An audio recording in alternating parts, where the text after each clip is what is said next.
안녕하세요. 이상주 방송입니다. 예배에 대하여 8번째인데 이 시간은 예배 찬송을 좀 말씀드리겠습니다. 지난 4강 때쯤인데요. 예배 순서에서 찬송도 간략히 말씀드렸습니다. 좀 더 구체적으로 교회 음악이 다 찬송이냐, 하나님이 받으시는 찬송이 무엇일까 하는 점을 말씀드리겠습니다. 교회 음악은 우리가 어느 때 어느 장소를 불문하고 부릅니다. 그런데 예배 때 부르는 찬송은 하나님 앞에서 공적으로 부르는 거죠. 하나님 앞에서 하나님을 노래하는 거니까 이게 맞나? 하고 참 신중해야 하는데, 히브리서 13장 15절에는 찬송이 제사라고까지 합니다. 찬송의 제사라. 찬송이 희생 제사와 같다는 겁니다.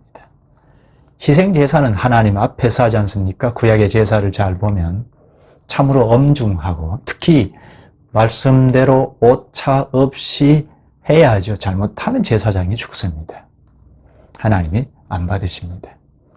오늘 우리는 죽는 일은 없죠. 그리스도께서 대신 죽으셨기 때문입니다. 단번에 완전한 희생 제사를 드렸기 때문에 이제 더 이상 제사가 없고 죽음도 없습니다. 제사가 없죠. 그러나 유일하게 남은 제사가 찬송의 제사입니다. 잘못하면 죽지 않는 것뿐이지 안 받는 겁니다. 제사를 안 받으면 죽는 것과 같죠. 이 찬송은 제사의 제물과 같습니다. 제사장은 물론 우리죠. 그리스도와 연합한 우리 모두가 제사장입니다. 제사장들이죠. 그럼 제사장인 우리가 부르는 찬송은 하나님 앞에서 그를 증언하는 노래입니다. 방금 본 히브리서 13장 15절에 말씀합니다. 그러므로 우리는 예수로 말미암아 항상 찬송의 제사를 하나님께 드리자. 이는 그 이름을 증언하는 입술의 열매니라 합니다. 찬송의 제사를 하나님께 드리자. 찬송은 하나님의 이름을 증언하는 입술의 열매라, 노래라 합니다. 찬송의 제사. 찬송이 제사가 되려면 하나님께 드리는 거니까 첫째는 하나님을 알아야 하죠. 제사장이 하나님을 대충 어깨너머로 배운 것을 가지고 제사할 수 없잖아요.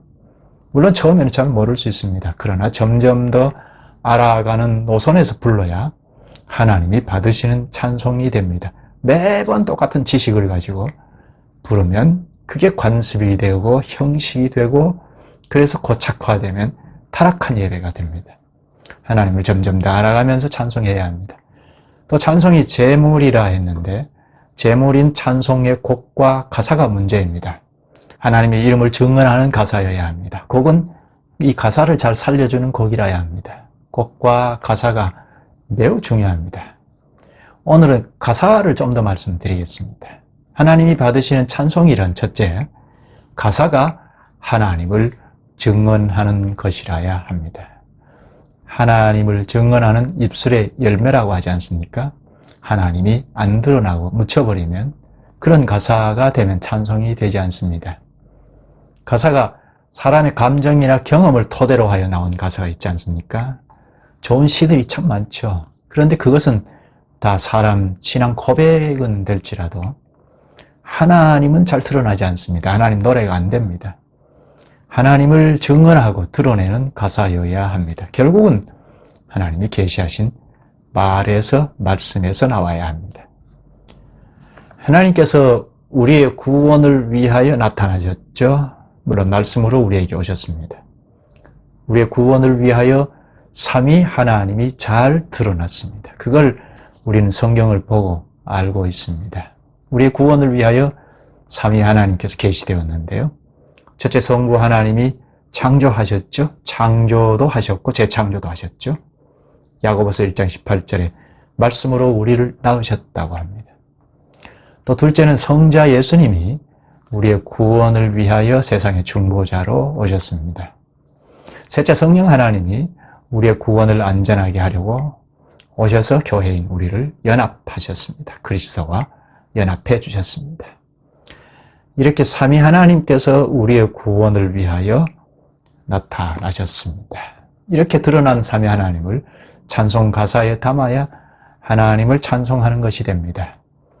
실제로 예를 하나 들면 찬송 1장, 좋은데요. 2장을 보면 찬양 성부 성자 성령 성삼위일체께 영원 무궁하기까지 영광을 돌리세 영광을 돌리세. 삼위 하나님을 간략하게 표한 건데요. 이건 성삼위성 또 영광성이기 때문에 그렇습니다. 경배성은 좀 더 구체적인데요. 찬송가 25장이 좀 부를만 합니다. 멸류관 벗어서 주 앞에 드리세. 저 천사 기쁜 노래가 온 땅에 퍼지네.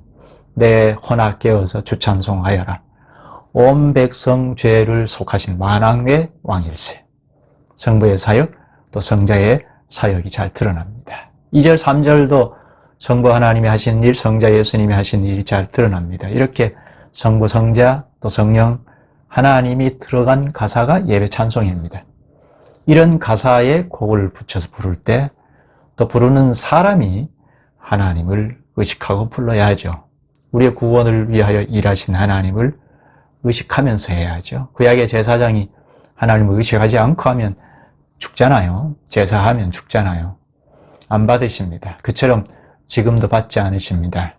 그리스도께서 대속의 죽음을 죽으셨기 때문에 오늘날 예배 잘못 드린다고 죽는 법은 없습니다. 그러나 잘못하면 하나님이 받지 않는다는 겁니다.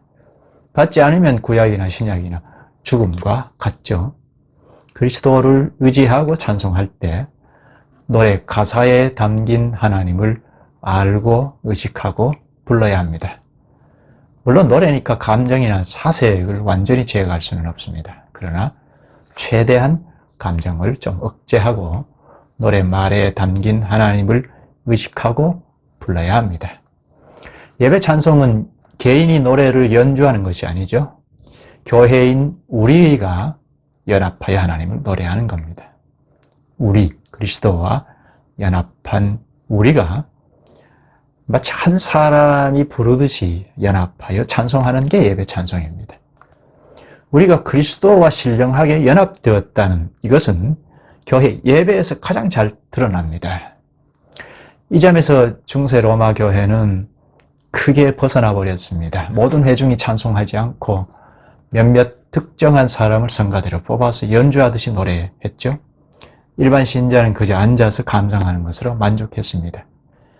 그레고리안 성가 같은 아주 어려운 곡을 불러서 일반 신자는 알아먹지도 못하고 그저 듣기만 했습니다. 사람의 기교 또 감정에 치우친 노래로 제사적인 분위기를 막 자아냈습니다. 이를 보던 개혁자들이 찬송은 특수충만 부르는 것이 아니라고 했습니다. 하나님의 백성에게 주신 것이라고 가르쳐서 모든 성도가 같이 불렀습니다. 특히 노래 가사의 중요성을 알고 하나님의 말씀을 가사에 담기를 애썼습니다. 곡이 아무리 좋아도 가사가 바르지 못하면 찬송이 될 수 없다고 했습니다. 성부, 성자, 성령, 삼위 하나님을 노래하는 것이 합당하다고 했고 또 예수 그리스도의 탄생이나 고난, 부활, 승천을 노래하고 또 성령을 주셔서 교회를 세우신 이를 찬송하는 것이 합당하다고 했습니다. 루터는 그런 점을 잘 드러내는 찬송을 직접 만들어서 가르쳤습니다. 칼빈은 시편 찬송을 가르쳤죠. 당시 로마 교회가 인위적으로 만든 노래로 찬송을 어지럽히는 것을 보고 시편 찬송 부르는 것을 찬송의 출발점으로 삼았습니다. 지금도 개혁교회는 시편 찬송 부르는 것에 힘을 씁니다. 물론 새로 지어서 부르는 일도 있습니다. 그 다음엔 참 곡이 문제인데요. 이것은 다음 시간에 이어서 말씀을 드리겠습니다. 그리고 쭉 이어서 기도나 헌금, 설교를 계속 말씀드리겠습니다. 좋아요 그리고 구독을 누르시면 그래서 계속 시청하시면 많은 힘을 얻어서 돕겠습니다.